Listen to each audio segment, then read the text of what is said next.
Juan José Dorado, journaliste spécialiste de l'Espagne. Bonjour Juan José Dorado, merci d'être avec nous en direct sur RT France. Est-ce que l'Espagne se dirige vers une nouvelle crise institutionnelle ?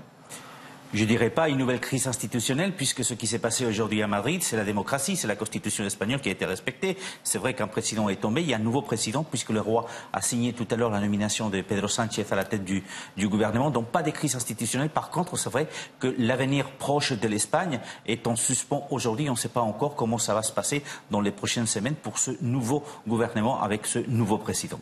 On ne sait pas ce qui va se passer, mais est-ce qu'on peut anticiper déjà? Est-ce qu'on peut voir ce qui pourrait se passer de manière hypothétique ou pas?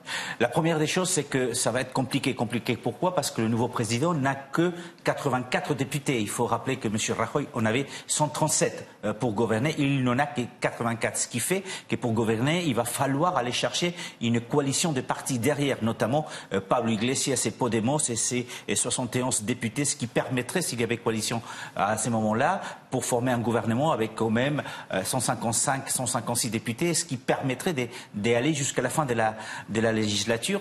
En Espagne, c'est en 2020 où il devrait y avoir des nouvelles élections. Donc ça va être compliqué dans ce sens-là.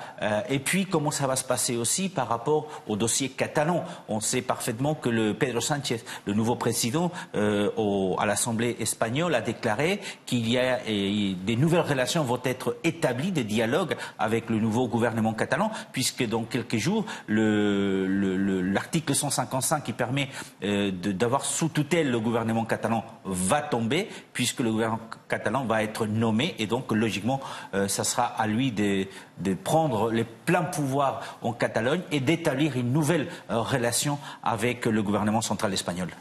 On parle donc du mouvement autonomiste catalan, la gestion de Mariano Rajoy, ces mesures d'austérité. Est-ce que les affaires de corruption finalement n'ont fait que précipiter l'inéluctable concernant Mariano Rajoy ? C'est tout à fait ça, en fait, puisque c'est la condamnation par le tribunal espagnol du Parti populaire et le financement illégal du Parti populaire, l'existence d'une caisse noire au Parti populaire qui a précipité la motion de censure des socialistes et donc qu'aujourd'hui Mariano Rajoy ne soit plus le président du gouvernement espagnol. L'Espagne a beaucoup souffert depuis 2008 et les mesures d'austérité, d'abord avec le président José Luis Rodríguez Zapatero qui était un président socialiste et qui a commencé à prendre des mesures d'austérité qui ont été approfondies et parfois pour certains exagérées par Mariano Rajoy. Les Espagnols ont beaucoup souffert.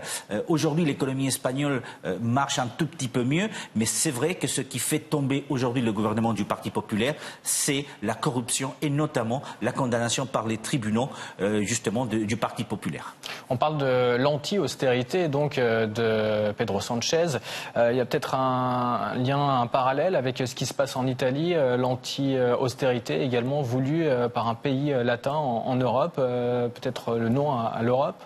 L'anti-austérité a été pendant longtemps pour Pedro Sánchez sa marque de fabrique. Il était contre la politique de Rajoy. Même il y a une semaine à peine, Mariano Rajoy a approuvé le budget espagnol et Pedro Sánchez a voté contre parce que pour lui c'était encore un budget d'austérité, même si aujourd'hui il a déclaré qu'il va le garder.